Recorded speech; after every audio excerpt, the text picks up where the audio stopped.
Buletin Didik 6 Ogos bersama saya Zaiti Zubir. Assalamualaikum dan salam sejahtera. Kementerian Pendidikan KPM sedang menjalankan pemutihan pemilikan tanah yang digunakan untuk pembinaan sekolah seluruh negara. Menteri Kanan Pendidikan Datuk Dr. Razi Jidin berkata usaha itu bertujuan memudahkan pembinaan sekolah atau pelaksanaan sebarang projek berkaitan sekolah pada masa hadapan. Kita ingin pastikan selepas ini semua tanah ini adalah tanah milik JKPTG, milik kerajaan, yang mana selepas ini jika nak dilaksanakan pembangunan tak ada timbul masalah tanah. Begitu juga dengan usaha sama dan kerjasama bersama dengan pihak berkuasa tempatan PBT PBT itu juga merupakan antara perkara-perkara yang kita tekankan. Kadang-kadang dah selesai tapi sangkut di peringkat PBT. Perkara itu diulas susulan laporan Ketua Audit Negara 2021. Siri 1 mendapati pengurusan projek pembinaan sekolah kurang cekap dan kurang berkesan. Ia berdasarkan skop dan sampel audit projek meliputi 19 projek pembinaan sekolah baharu antara 2016 hingga 2021 di Kuala Lumpur, Selangor, Melaka dan Negeri Sembilan. Masalah itu dikesan susulan berlaku kelemahan di peringkat perancangan, pra-pelaksanaan dan pelaksanaan projek KPM, perunding dan kontraktor. Selain masalah koordinasi dengan kerajaan negeri, BBT dan syarikat utiliti serta isu ketersediaan, tapak projek turut menyumbang kepada kelewatan pelaksanaan projek. Dalam pada itu, KPM sentiasa komited dalam membangunkan murid secara holistik sama ada dari segi akademik atau co-curriculum. Datuk Dr. Razi Jidin berkata menjadi tanggungjawab KPM mengesan kekuatan setiap murid dari peringkat awal lagi. Jelas Datuk Dr. Razi, pendekatan KPM terhadap murid itu juga selari dengan konsep Sekolahku Sejahtera yang dilancarkan KPM pada 21 Januari lalu. Pendekatan kementerian seperti mana yang saya sebutkan tadi adalah untuk melihat, membawa supaya anak-anak ini merasakan bahawa setiap seorang daripada mereka ada kekuatan masing-masing. Jadi keyakinan diri ini boleh dibawa oleh mereka ke sekolah dan secara tidak langsung dapat membentuk keyakinan mereka dalam bidang akademik juga. Dan ini juga program-program sukan kurikulum ini juga dapat memastikan anak-anak ini datang ke sekolah bukan saja untuk menumpukan bidang akademik tetapi untuk membuat perkara-perkara lain yang menyeronokkan bagi mereka. Beliau berkata demikian selepas menghadiri kejohanan olahraga tahunan kali ke-6 SK Putrajaya Presin 17-1 di Stadium Mini Unit 10 Kajang, Selangor. Melalui acara itu, Datuk Dr. Razi turut mengambil kesempatan mendekati murid serta ibu bapa yang terlibat dalam kejohanan itu. Menyentuh mengenai kaji selidik Jabatan Perangkaan DOSM yang mendapati kira-kira 390,000 atau 72.1% lepasan CJ Pelajaran Malaysia SPM tidak mahu menyambung pelajaran. KPM katanya sedang mendapat penjelasan. Pihaknya perlu meneliti sampel kajian yang dilaksanakan oleh DOSM. Kerana survey ini mengambil satu dimensi yang panjang. Ditanya pada waktu itu sebagai contoh belajar setakat mana. Jadi kita tak tahu kohort umur mana. Kohort umur mana yang disentuh itu kerana diambil secara menyeluruh. Jadi untuk mendapat maklumat yang lebih lanjut, nak kena tengok kohort umur mana. Kalau kita bercakap tentang yang tak sama pelajaran, katakan kohort umur 60 ke atas. Dan pada waktu akses kepada pendidikan tak macam sekarang. Jadi itu kita perincikan survey DOSM ini untuk melihat apakah yang disebut tentang persentage itu merujuk pada kohort umur yang mana. Jadi sebab dia buat survey, maknanya data itu data secara keseluruhan. Seorang remaja perempuan dari suku kaum Semai mencipta sejarah menjadi pelajar pertama masyarakat orang asli yang mendaftar diri di Kolej Profesional Mara KPM Seri Iskandar. Lebih membanggakan, Eni Nisda Nabira Edi Norman memilih jurusan Diploma in English Communication untuk tempoh pengajian selama 3 tahun. Gadis berusia 18 tahun ini memilih jurusan tersebut untuk meningkatkan tahap kemahiran menulis dan bertutur dalam bahasa global itu. Pemilihan juga hasil dorongan keluarga dan penerangan yang diterima dari pihak kolej. Berasal dari perkampungan orang asli Tumbuh Hangat Bota Perak, remaja ini berazam menjadi contoh kepada anak-anak orang asli yang lain. Adalah sedikit kerisauan, tapi kita ni cakap jangan malu untuk menaikkan nama bangsa sendiri. Dalam pada itu, menurut pengarah KPM Cawangan Seri Iskandar, Ismanur Fahmi Ismail, seramai 300 pelajar telah mendaftar bagi sesi 2 2022-2023. Saya tengok semangat daripada para pelajar dan juga ibu bapa yang hadir pada pendaftaran pada kali ini.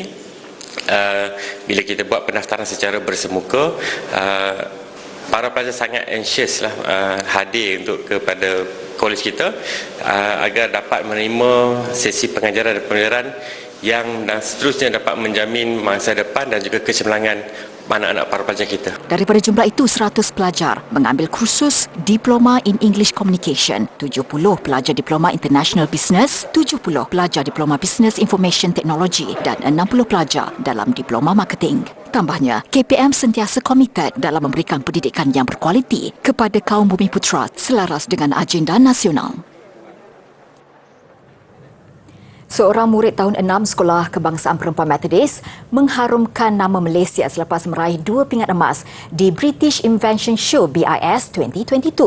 Kejayaan itu hasil ciptaan inovasi makanan ternakan daripada kulit udang dan siput sedut yang dinamakan YAM 2.0. Maria Muzammir memenangi Double Gold Award dan Chairman Special Recognition Award yang Ambassador of Innovation di pertandingan ciptaan dan inovasi berprestij itu di United Kingdom. Kejayaan itu merupakan kali kedua selepas meraih 3 pingat emas dalam pertandingan ciptaan inovasi antarabangsa ke-6 di Toronto, Kanada pada Ogos tahun lalu. Kejayaan Mariam itu diumumkan menerusi email dari penganjur pada 27 Jun lalu, manakala pingat dan sijil hanya diterima Rabu lepas.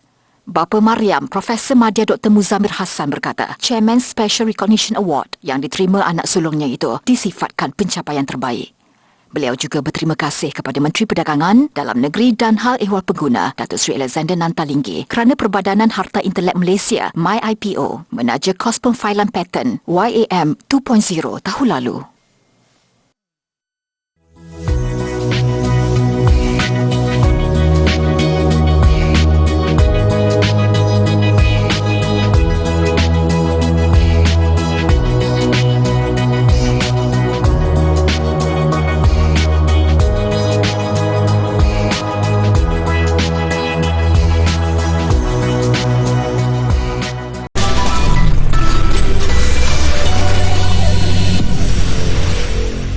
Bersua kembali, menceburi bidang pertanian sebagai kerjaya sepenuh masa atau sampingan mampu memberi banyak manfaat terutama dalam menjana pendapatan.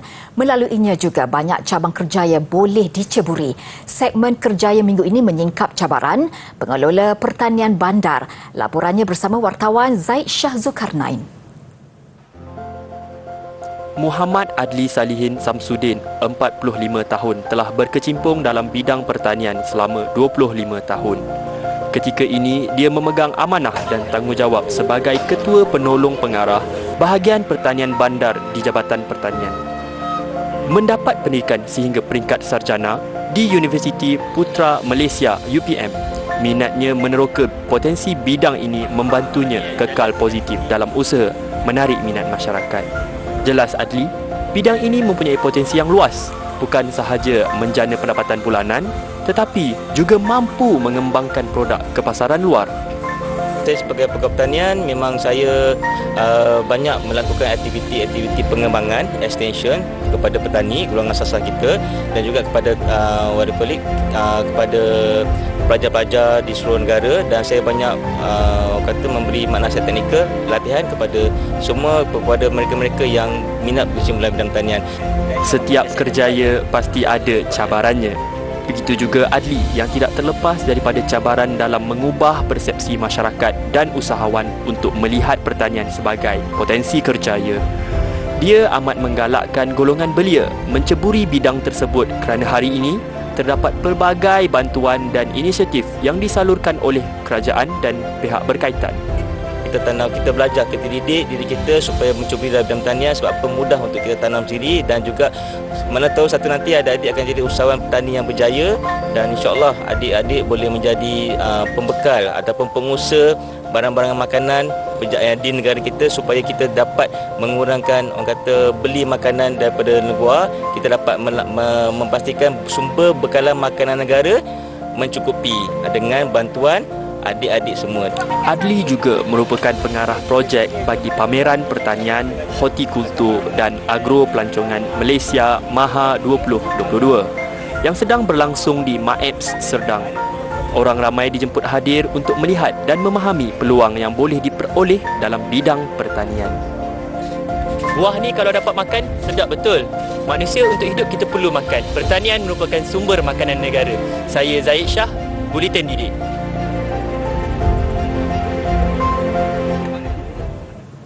College Tun Hussein On KTHO Universiti Teknologi Malaysia meraih tempat ketiga kategori teknologi hijau sempena International Biotechnology Competition and Exhibition IBCX 2022. Kejayaan itu hasil penyelidikan dan inovasi menerusi projek Makmal Hidup Waste to Wealth Hub. Projek pertanian berkonsep kelestarian dan keusahawanan sosial ini telah memasuki tahun kedua. Lebih 1,600 penghuni KTHO didedahkan dengan aktiviti pertanian lestari berkonsepkan 4R iaitu Reduce, Reuse, Recycle dan Recover. Kita fokuskan kepada sisa organik. Di mana sisa organik ini kita bercakap tentang sisa makanan, sisa landscape, daun-daun kering. Kita juga ada sisa haiwan di mana di UTM ni kita ada banyak kuda. Jadi kuda ni sebenarnya setiap hari ada banyak sisa yang dihasilkan.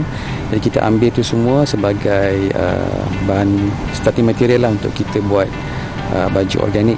Usaha ini secara tidak langsung memberi peluang kepada pelajar membina sasiah dan pengalaman dalam bentuk soft skill dan menyemai semangat keusahawanan dalam diri pelajar. Jelasnya, sisa makanan, organik dan landscape yang telah menjadi baja organik dan kompos akan digunakan sebagai ejen penggalak pelbagai jenis tanaman kontan yang ditanam. Hasil daripada tanaman seperti lada, cili terung dan sayur-sayuran itu akan dijual kepada warga universiti dan komuniti setempat pada harga yang lebih murah daripada harga pasaran.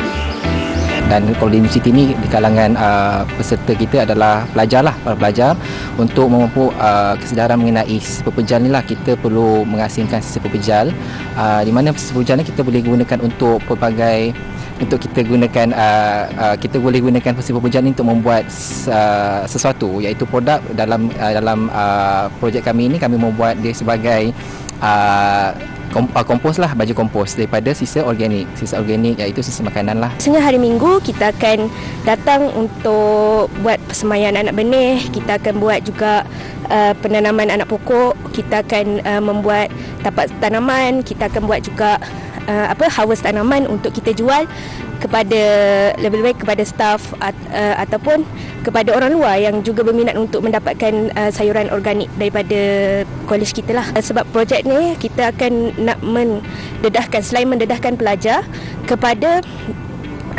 suasana lestari kampus, kita juga dapat mendidik pelajar untuk menyediakan graduates kepada skill keusahawanan, inovatif skill dan juga holistic talent. Hasil penyelidikan dan inovasi ini membolehkan KTHO merangkul tempat ketiga dalam kategori teknologi hijau sempena IBCX 2022 pada April lalu.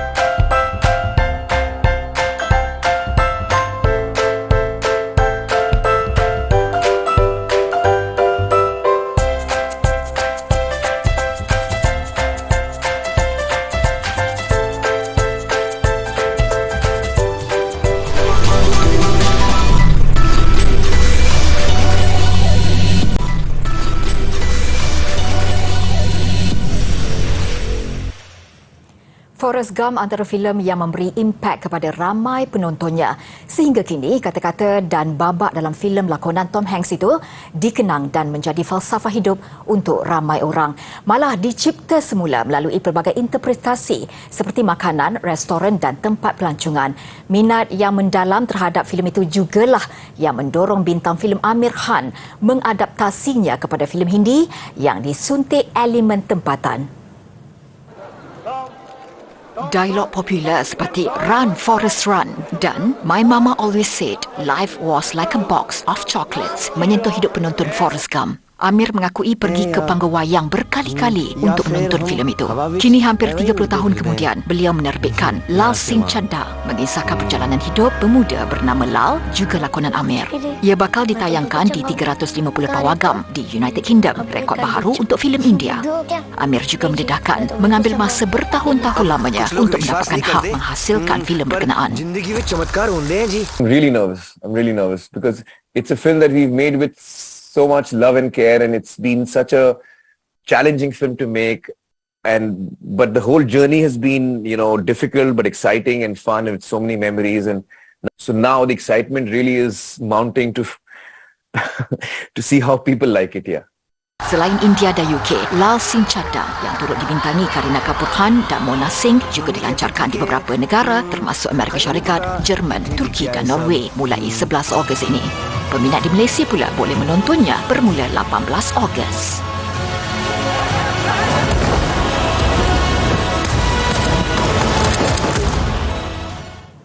Selepas lama menyepi, kumpulan K-pop ternama Girls' Generation akhirnya muncul semula untuk mengubati rindu peminat mereka.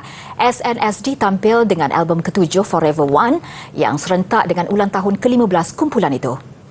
이번 티저부터 자켓 또 뮤비까지 전체적으로 소녀시대의 15주년을 좀 기념하면서 그동안 소녀시대가 활동해왔던 걸 좀 복습하는 듯한 느낌도 있고요. 또 기념하는 느낌도 있고, 저희도 다시 한번 소녀시대가 그동안 뭘 했는지 보면서 좀 뿌듯함도 느끼고, 그리고 또 새롭게 앞으로는 또 어떻게 되어갈까라는 길도 좀 생각해보고 하는 시간을 가졌던 것 같아요.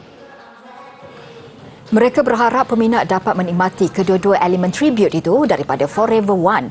Kali terakhir SNSD muncul dengan lagu baru ialah pada 2017 sebelum berehat panjang, namun setiap anggotanya kekal aktif dalam projek solo masing-masing. Forever One sudah pun mendominasi carta album iTunes di lebih 30 negara termasuk Malaysia, Singapura, Indonesia dan Arab Saudi.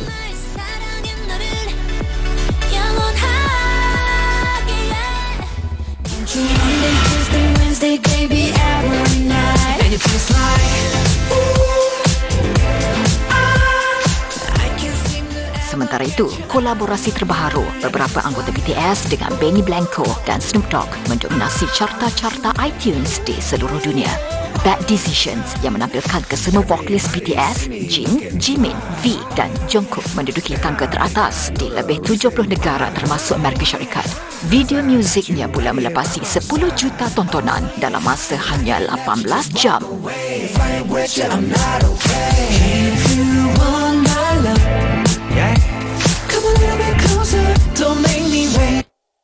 Let's make some bad decisions. I want you, baby, all of the time. Backhand net, cara pegangan yang kita gunakan adalah backhand grip. Okey, yang pertama kita thumbprint di bahagian racket. Okey, kaki kanan di bahagian depan dan tangan kanan straight ke hadapan.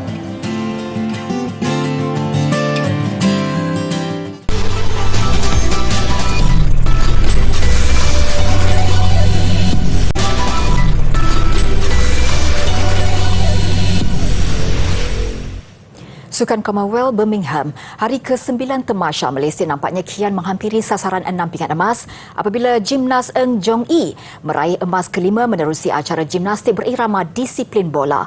Gandingan Nur Dabitah dan Eng Yang Yi pula menambah satu lagi perak menerusi acara 3 meter papan anjal seirama. Acara gimnastik berirama turut menyumbang satu pingat gangsa menerusi Iza Imran dalam disiplin belantan. Eng Jong Ee memastikan pingat emas dengan 29.700 mata keseluruhan mengatasi gimnas Kanada Suzana Shahbazian yang meraih 29.050 untuk pingat perak. Gangsa milik Anna Sokolova dari Cyprus. Beberapa lagi acara final sedang berlangsung membabitkan atlet terjun negara. Malaysia kini meraih 5 pingat emas, 4 perak dan 3 gangsa untuk berada di kedudukan ke-10. Pada saingan hari ke-8 semalam, meskipun tiada kilauan emas, 2 pingat perak tetap menyemarakkan perjuangan kontingen negara. Di Pusat Akuatik Sandwell, gandingan Gabriel Gilbert Daim dan Muhammad Syafiq Putih menampilkan kelas tersendiri apabila meraih pingat perak menerusi acara 3 meter papan anjal seirama. Mereka ketinggalan 61.56 mata di belakang pasangan tuan rumah Anthony Harding dan Chad Laffer yang memenangi emas. Sandaran utama kem terjun negara sebelum ini kepada kombinasi senior Oi Zi Liang dan Chiu Yi Wei. Namun mereka sekadar di kedudukan kelima. Pingat perak kedua terhasil di gelanggang bowling Padang Victoria Park. Ia menerusi trio triple wanita Azrina Arshad, Syafiqah Haidar Abdul Rahman dan Nur Ain Nabilah Tarmizi. Mereka tewas 9-17 kepada gandingan tuan rumah Jamie Lia Winch, Natalie Chesney dan Sean Honor. Gangsa acara ini milik New Zealand. Sementara itu dalam acara individu Jim Rama, hasrat Izzah Imran untuk meraih sekurang-kurangnya pingat gangsa tidak kesampaian apabila dipintas saat akhir oleh gimnas Australia Kiroi Bogeriva yang mengumpul 111.100 mata. Selepas 4 disiplin, gelung, bola, lombol dan ribbon, Izzah meraih 108.300 mata. Emas acara ini milik gimnas tuan rumah Marfa Ekimova, manakala gimnas Cyprus perak. Acara terjun 1 meter papan anjal individu wanita akhir pula, 2 penerjun negara beraksi hambar. Kimberly Bong dan Ong Ke Ying tamat di 2 kedudukan terakhir. Kimberly di posisi ke-11 dengan hanya mengumpul 225.00 mata keseluruhan. Manakala Ke Ying tercorot 206.80 mata selepas 5 terjunan. Penerjun Kanada Mia Julville meraih pingat emas acara ini manakala Australia perak. Final 10 meter platform seirama lelaki juga menyaksikan gandingan Jelson Jabilin dan Hanis Jayasurya gagal menyerlah. Mereka tamat di kedudukan kelima daripada 6 peserta dengan mata keseluruhan 365.64 selepas 5 terjunan. Jelson dan Hanis jelas bergelut menyanyi pencabar lain yang menampilkan terjunan lebih berkualiti. Emas menjadi milik penerjun tuan rumah Matthew Lee dan Noah Williams manakala perak dimenangi penerjun Kanada. Gergasi tanah air Johor Darul Takzim menjadikan Penang FC sebagai mangsa apabila membelasah lawan 6-1 di separuh akhir Piala FA. Mereka menepati ramalan selaku pasukan pilihan menempah tempat ke penentuan juara. Ia pertarungan separuh akhir Piala FA yang menarik di Stadium Sultan Ibrahim antara JDT dan Penang FC. Minit ke-20, Bergson Da Silva pantas menghidu peluang dengan merembat bola meletakkan tuan rumah mendahului 1-0. 4 minit berselang, giliran Fernando Forestieri menambah keceriaan Harimau Selatan. Penang FC seterusnya longlai di awal separuh masa kedua apabila Arif Aiman Muhammad Hanafi tampil memukau dengan meledak hat-trick dalam tempoh 13 minit. Biarpun memperoleh jaringan menerusi Lucas Silva, pelawat nyata tidak mampu menyanyi tuan rumah yang terbukti berada di kelas tersendiri. Menyaksikan JDT mara ke perlawanan akhir dengan keputusan penuh 6-1 hasil gol terakhir Muhammad Syahmi Safari pada masa kecederaan. Satu lagi slot finalis akan ditentukan malam ini menerusi pertembungan separuh akhir antara Terengganu FC dan Selangor FC.